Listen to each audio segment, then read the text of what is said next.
عبادت کے نام پر گھناؤنی سیاست۔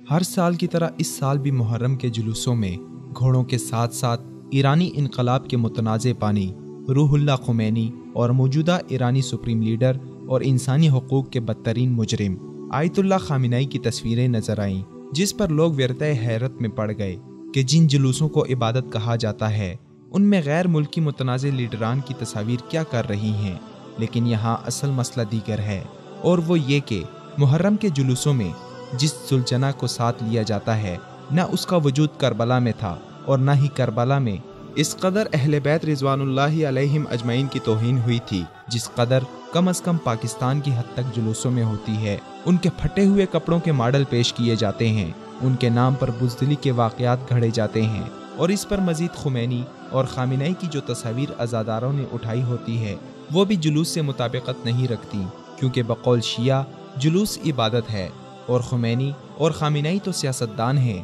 اور وہ بھی متنازع سیاستدان، تو عبادت اور متنازع سیاست بھلا کیسے یکجا ہوں؟ لیکن یہاں زیادہ سوچنے کی ضرورت نہیں، کیونکہ خمینی اور خامنئی جیسی متنازع شخصیات کی تصاویر کو ماتمی جلوسوں میں جا بجا ہاتھوں میں اٹھانا ان جلوسوں کی اس حقیقت کو آشکار کرتا ہے جسے چھپانے کے لیے ایڑی چوٹی کا زور لگایا جاتا ہے، کیونکہ نام تو ان جلوسوں کو عبادت کا دیا جاتا ہے، لیکن حقیقت میں عبادت کے نام پر یہ گھناؤنی سیاست ہے جو ایران میں تو نہیں ہوتی لیکن پاکستان میں مختلف مواقع پر پورا سال ہوتی رہتی ہے۔ ایران میں تلوار کا ماتم نہیں ہوتا، زنجیر زنی کا ماتم نہیں ہوتا، چھری اور چاقو کا ماتم نہیں ہوتا، محرم کے جلوسوں کے نام پر خوف و ہراس نہیں پھیلایا جاتا، شاہراہوں اور گلی کوچوں کو بند نہیں کیا جاتا۔ اب جو کام شیعت کے گھر ایران میں نہ ہوتا ہو لیکن پاکستان میں ایران نواز لوگ اٹھ کر عبادت کے نام پر کریں تو اس کا مقصد صاف واضح ہے کہ یہ عبادت نہیں بلکہ عبادت کے نام پر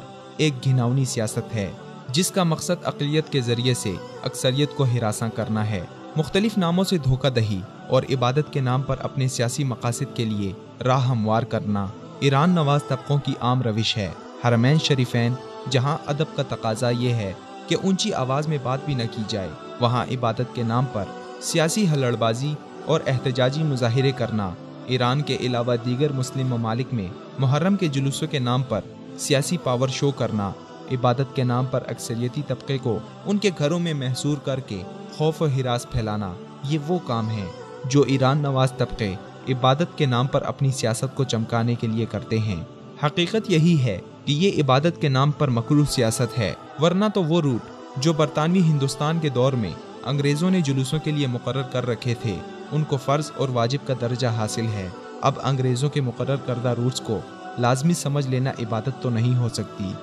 ہاں، عبادت کے نام پر دین اسلام سے خیانت ضرور ہو سکتی ہے۔ محرم کے جلوسوں میں ہی نہیں بلکہ تمام ایران نواز شیعہ تقریبات میں یا تو انٹرنیشنل دہشت گرد حسن نصر اللہ کی تصاویر نظر آ رہی ہوں گی، یا پھر خمینی اور خامنئی کی، یا پھر کسی اور متنازع شخصیت کی، لیکن کبھی کسی شیعہ تقریب میں قائد اعظم، علامہ اقبال، تحریک پاکستان کے کسی اور رہنما یا کسی اور پاکستانی ہیرو کی تصویر نظر نہیں آئے گی، جس سے ایران نواز طبقوں کی وطن عزیز کے مقابلے میں ایران سے وفاداری عیاں ہو کر سامنے آتی ہے۔ تمام اہلیان وطن کو ان گھناؤنی سیاستوں کو سمجھنا ہوگا، کیونکہ ہم نے اپنے ملک کو ان مکروہ سیاستوں سے بچانا ہے۔ محب وطن شیعہ عوام کو بھی چاہیے کہ بلا خوف و خطر ایران نواز ملاؤں کے مقابلے میں اٹھ کھڑے ہوں اور ان کے ناپاک منصوبوں کو خاک میں ملائیں، کیونکہ جہاں ان مکروہ ہتھ کنڈوں سے وطن عزیز کو نقصان ہوتا ہے وہیں ان سے شیعہ نسلیں تباہ ہو رہی ہیں۔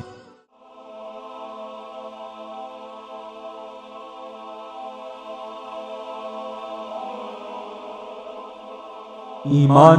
کی کرن، ہدایت کی شمع، وصال اردو۔